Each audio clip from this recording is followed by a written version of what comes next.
right, so we're having a conversation today with Michael Higginbotham, better known as Higgie. And that really is cool when you can be known by one name, right? Yeah, That absolutely. means that you're doing something right. Higgie, how long have you been in the business? Just started my third year, and it's been a wild ride. Mm-hmm.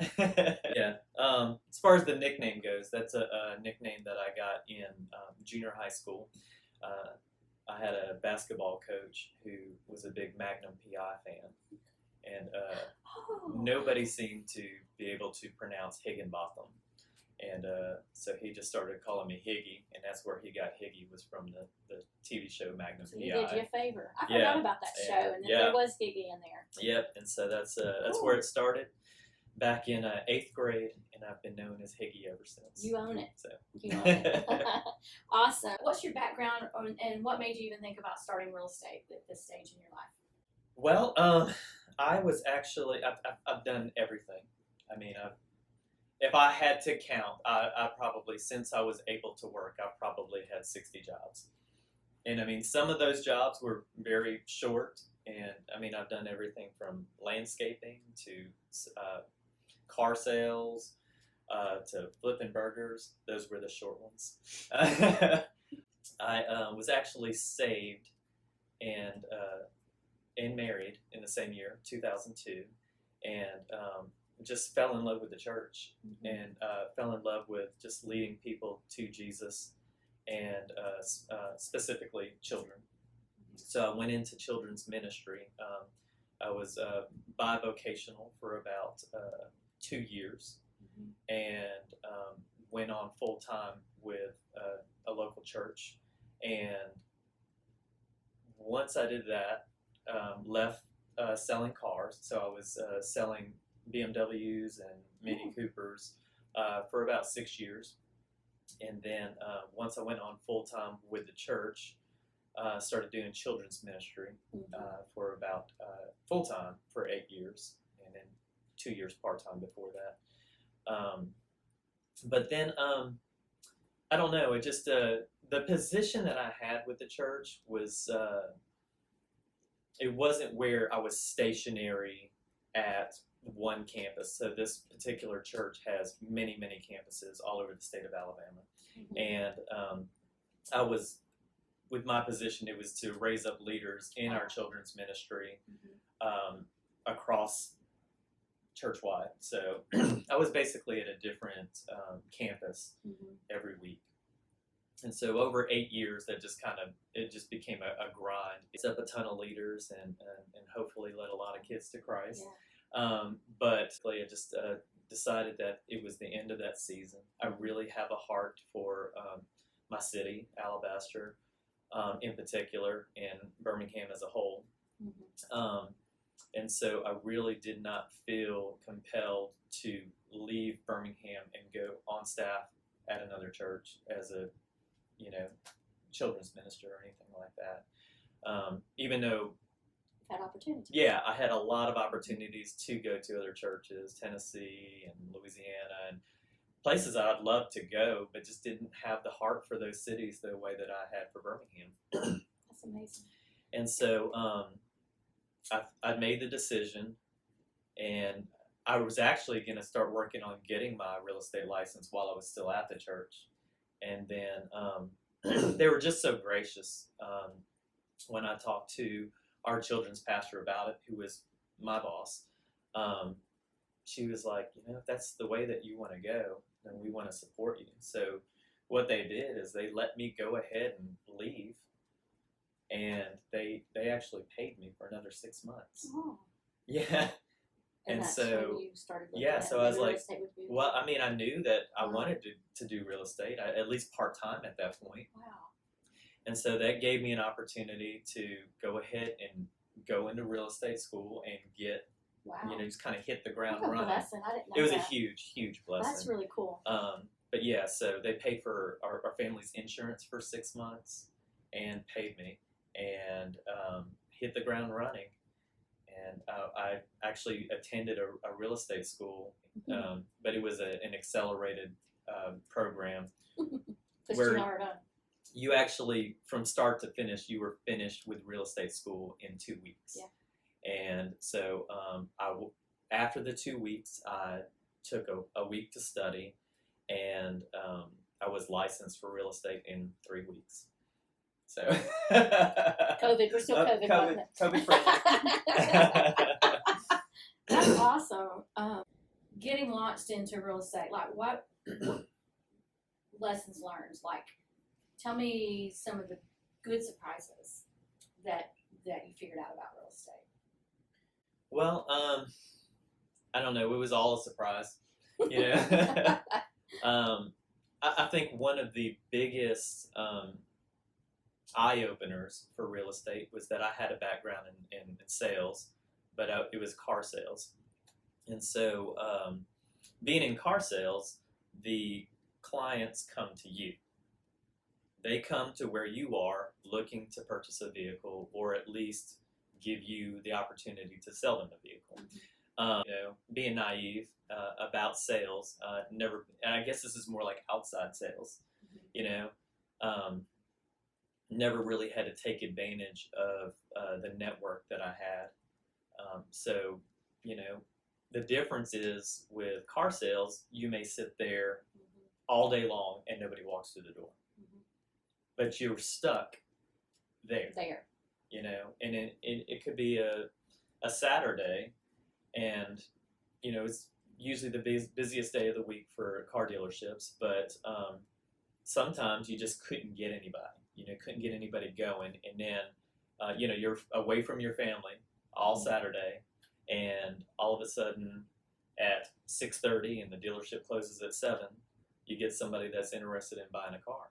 And then from start to finish, that's probably a 4-hour process. So where we close at 7, now I'm leaving at 10, 10:30, 11 at night, and never seen my family. So you didn't have control of your time. Oh, yeah, absolutely. So that was the pleasant surprise about real estate, is where I did realize that people weren't coming to me. I had to go out and seek business and get my name out there and just make sure that everybody that I knew just had to make a transition from seeing me as Mike, the children's pastor, to Mike, the real estate agent. And that took a lot of time. But I think that the biggest good surprise was just that I didn't have to be stuck somewhere while I was waiting for people to come to me. I could create my own schedule, and through being able to leverage social media and marketing in those manners, then I have other things working for me, and I'm self-branding, so I'm not branding for the dealership. I'm branding for me, and people think of me now as Higgie the realtor. So that's right. And the company you keep is important. However, people do business with you. Absolutely. I mean, and that's a lot of your business too, because you did have such a reputation. You did have such a network of people, friends. People do business with people they know, like, and trust. Yes, exactly. And you're very likable. Very likable, very personable, and very trustworthy. So it's an honor when somebody puts their business in your hands. Yes. So you mentioned marketing. I think you really stand out in that. And I don't know that it may be just that it comes natural. I don't know if you had training in that. I think being on staff at the church, I was exposed to it a lot. But, I try to get it out there. I try to post things not just about, hey, this house is for sale, and another one under contract. But I try to throw some things out there that are going to keep people engaged in my posts. So yeah, it's great to see, oh, Higgie's got another one on the market, or Higgie's got another one under contract. But it's good to see those humorous ones come out. Humorous, and your family. The surprising your son with his car. Yeah, absolutely. Those just life, living your life and having fun. And you've got a good marriage, you got good kids, and you like to have fun. So everybody likes to be involved in that. Right. So I think that probably is your secret sauce. Who knows? Yeah. If you any advice to somebody that first piece of advice to somebody that's thinking about real estate, what would you say? I would say, and I think I say this to everybody that asks me about it, because I don't want them to go into it the same way that I did, thinking that it was just easy. It's not easy. You got to be prepared. You've got to get into the right mindset to know that that business is not just going to come to you. It's a lot of calling. It's a lot of follow up, bothering your friends. We think we're bothering our friends, but if you go at it with the right attitude and say, "I just want to help," like who refuses help? Right. Who, when you call, now people know that I'm in real estate, so it's good because when I make those calls, I never have to mention real estate because they always ask me, "How's real estate? How's business?" So I just have to call and say, "How are you doing? Hey, just checking in with you. You know, how's the family? Anybody get COVID? You know, what can I do? You know." So just reaching out but you know, at first you're gonna have to make those phone calls. You're gonna have to tell people I'm in real estate, and you have to be prepared for that because I have not met a person that did not think, if I call this person, I'm bothering them because they're gonna know I want something, and so I'm taking advantage of this friendship. But you put that on yourself. Right. No one is putting that on you. As a matter of fact, every phone call that I was terrified to make, even if I hadn't talked to them in 5 years, they were all very receptive and glad to hear from me. You know, actually, the biggest problem I had starting out was when I was calling that database, is that I hadn't talked to somebody in 5 years, and we had to take 30 minutes to 45 minutes to catch up. That conversation is important. It is. And real estate is a contact sport. It sure is. Yeah, absolutely. And keeping up with people is important. So. Yeah. And I mean, don't get me wrong. I don't do a good job of it. Like, I want to do a better job at it, but like, it's a steady climb, you know, just aim for that 1%, you know, just get better 1% every day. That's it. You know, and if you just get better, you know, a lot of people think, oh, I've got to make 20 phone calls today. If you can't make 20 phone calls today, make 5 phone calls. 5. You know, if you can't make 5 phone calls today, do the 1 phone call. You start somewhere, but start. So. But I would say, going back to your original question, I would say that that's the biggest thing is having the right mindset of going into business, because I would think the other thing was I've always been an employee. I've never been a business owner. The other thing is just having that paradigm shift where you're going from being an employee to being a business owner, and you realize you don't have a bunch of employees working for you, making money for your business either. It's you, and you're making it happen, and you're going to have to put in a lot of groundwork to build that momentum to build your business. Something you said several times, you've used the word several times, mindset. And especially what we've been through with COVID or whatever. What do you do what do you do to keep yourself up? What do you do to challenge that mindset there? Because it is 90% of anything we do. As far as mindset goes for me, I think going to my first bold, huge shift in my mindset.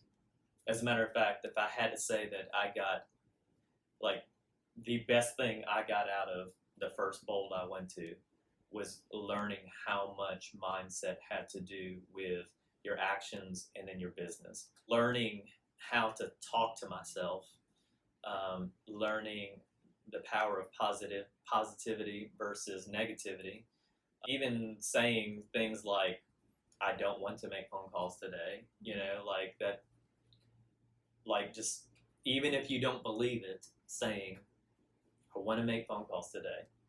You know, people are going to be glad to hear from me today. Like, just says, that power of that positive influence to your mind. When I start to get down, sometimes it gets hard to just say positive things to yourself.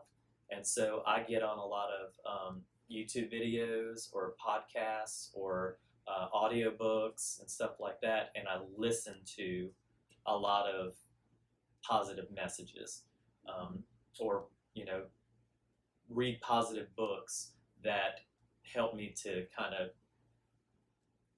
get out of that rut and back on the road. It's like, okay, yeah. I remember that.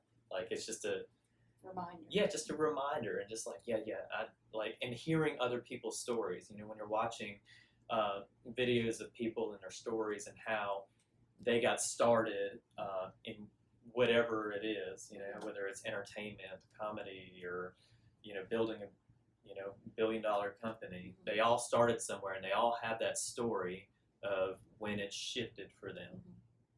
And in hearing that and going back to that, it's always a huge kick in the butt for me. I think that's probably the secret of your success as well, because that mindset, and you are like, people want to be around people that are positive. Yeah, absolutely. Especially now, it's not just want to be, they need it, and they draw off of you. So you're one of those folks, and I like being around you. Thank you so much for having me. Awesome. So if you want to reach out to Mike for business or questions about if you want to get into real estate, he's a good one to talk to. So it's easy to remember. Higgie sold it. Higgie sold it at gmail.com. There you go.